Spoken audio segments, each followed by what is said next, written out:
Բարև ձեզ, երբևէ մտածել եք, թե իրականում ով է կառավարում մեր այս թվային աշխարհը։ Գիտեք, հեղինակ Արագ Հարյանն իր աշխատություններում մի հետաքրքիր արտահայտություն ունի՝ թվային խոսքի իշխանություն։ Դե ինչ, այսօր միասին կփորձենք հասկանալ, թե ինչպես է իշխանությունը ձևափոխվում տեխնոլոգիաների դարում ու թե ով է իրականում քաշում թելերը։ Ու հենց այստեղ է, որ ամեն ինչ շատ է հետաքրքրացնում։ Տեսեք, մի կողմից ունենք տեխնոլոգիական գիգանտների Իլոն Մասկ, Փիթեր Թիլ, Դեյվիդ Սաքս, մարդիկ, որոնք անընդհատ խոսում են ազատությունից, իսկ մյուս կողմից նրանք գնում ու դաշինք են կազմում, ասենք, Դոնալդ Թրամփի պես մեկի հետ, ով համաձայնեք կենտրոնացված իշխանության մարմնացումն է։ Մի տեսակ չի ստացվում, չէ՞։ Իրոք նրանք հավատում են այն ամենին, ինչ ասում են, թե խնդիրն ավելի խորն է։ Ու սա գիտեք ուղղակի տեսական զրույց չի, սա շատ իրական իշխանության մասին է։ Մի պահ պատկերացրեք Իլոն Մասկը դառնում է կառավարության արդյունավետության հարցերով պատասխանատու, կամ Դեյվիդ Սաքսը Սպիտակ տանը արհեստական բանականության ու կրիպտոյի ծառը, իսկ Փիթեր Թիլը փոխնախագահի գլխավոր խորհրդականը։ Սրանք երազանքներ չեն, սրանք լրիվ իրական պաշտոններ են, որոնք կարող են իրենցը լինել։ Խաղադրույքները շատ բարձր են։ Լավ, այս ամբողջ հանելուկը բացելու համար մենք պետքա մի քանի շերտ խորանանք։ Ահա թե ինչ ենք անելու։ Սկզբում կխոսենք փիլիսոփայությունից, հետո կանցնենք տեխնոլոգիաներին ու վերջում նորից կվերադառնանք մեր գլխավոր հերոսներին, որ հասկանանք, թե իրականում ինչն է նրանց մոտիվացիան։ Գնացինք։ Եվ այսպես մեր առաջին կանգառը։ Նախքան հասկանալը, թե ինչպես են նրանք դա անում, եկեք մի պահ կենտրոնանանք ինչուի վրա։ Իսկապես, ինչն է ստիպում ազատության այս չեմպիոններին այդքան ձգտել դեպի քաղաքական իշխանության ամենավերին օղակները։ Լավ, հիմա անցնում ենք երկրորդ մասին՝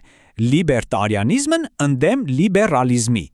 Որպեսզի մեր հիմնական հարցին կարողանանք պատասխանել, պետք է նախ հասկանանք, թե ինչ են նշանակում այս տերմինները։ Սա իսկապես կարևոր է, առանց սրա առաջ չենք գնա։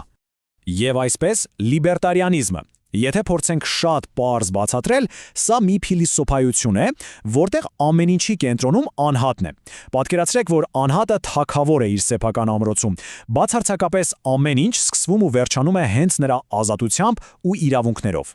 Ու այս աղյուսակը, տեսեք, հենց ցույց է տալիս այդ հիմնական բախումը։ Մի կողմում ունենք լիբերտարիանիզմը, որը կառուցված է անհատի շուրջ, մյուս կողմում ժամանակակից լիբերալիզմը, որի համար կարևորը կոլեկտիվն է, զանգվածները։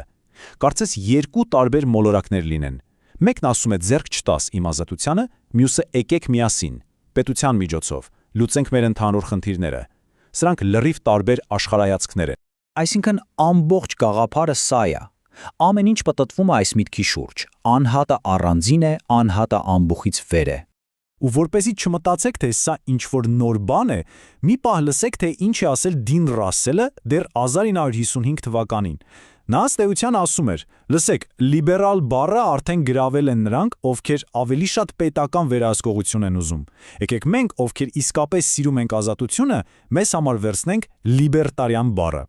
Այսինքն այս գաղափարական պայքարը արդեն տասնամյակների պատմություն ունի։ Շատ լավ, հիմա անցնենք երրորդ մասին՝ Web3 հեղափոխություն։ Հենց այստեղ է, որ փիլիսոփայությունն ու տեխնոլոգիան հանդիպում են իրար։ Դե ինչ, Web3։ Այս տերմինը հայտնվել է 2014-ին։ Իրականում, սա ինտերնետի մի նոր տեսլական է, որը կառուցված է բլոկչեյնի վրա։ Ու սա ինչու է կարևոր։ Որովհետև այն թույլ է տալիս մարդկանց շփվել, առևտուր անել, գործել առանց միջնորդների, առանց բանկերի, առանց կառավարությունների, առանց խոշոր կորպորացիաների։ Սա կարելի է ասել լիբերտարիանական երազանքն է մարմնավորված կոդի մեջ։ Ու հիմա տեսեք, թե ինչքան հետաքրքիր է ստացվում։ Այս սլայդը կարծես քարտեզ լինի, որը ցույց է տալիս, թե ինչպես են լիբերտարիանական սկզբունքները վերածվում կոնկրետ Web3 տեխնոլոգիաների։ Օրինակ, ինքնիշխանության գաղափարը դառնում է քո անձնական կրիպտոդրամապանակը, ազատ շուկաները, խնդրեմ, ապակենտրոնացված ֆինանսներ կամ DeFi, սահմանափակ կառավարություն, ահա եւ ձեզ DAO-ներ։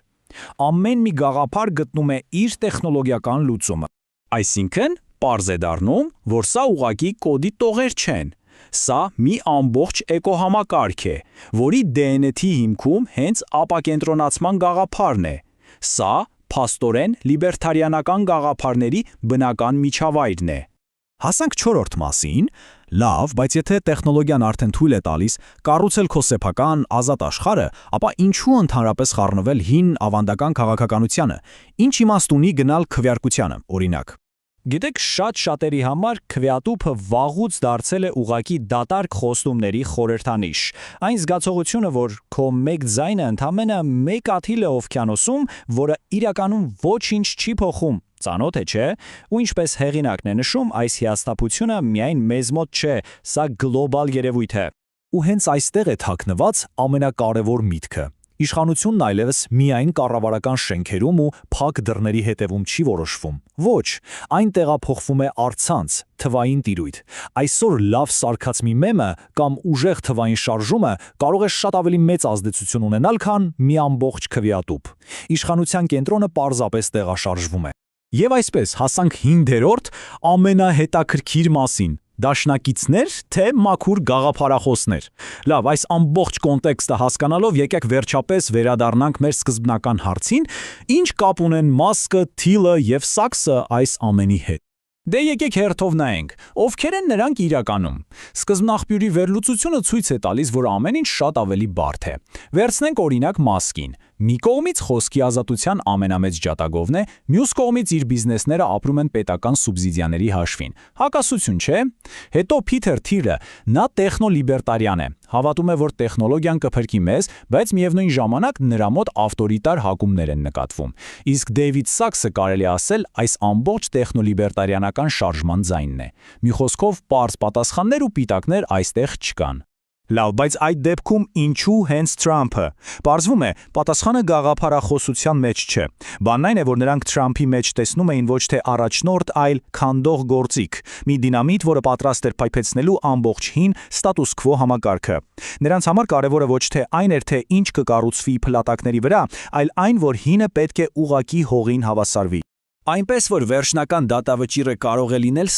Սա սիրո ամուսնություն չէր, սա հաշվարկով դաշինք էր։ Նրանց պետք չէ անվանել մաքուր գաղափարախոսներ։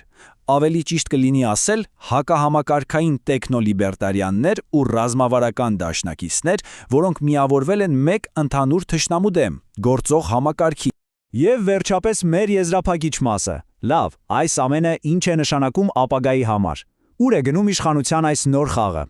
Եվ ահա մի հարց, որի շուրջ կարծում եմ արժե մտածել։ Մի դարաշրջանում, որտեղ արժեքն ու իշխանությունը կարելի է ստեղծել ուղակի կոդով, կրիպտո արժույթներին ու ապակենտրոնացված ցանցերի միջոցով, ով է ի վերջո լինելու գլխավորը։ Մեր կողմից ընտրված կառավարությունները, թե մեր թվային աշխարհի ճարտարապետները, ծրագրավորողներն ու տեխնոլոգիական գուրուները։ Այս հարցի պատասխանը երևի թե մենք ենք գրելու։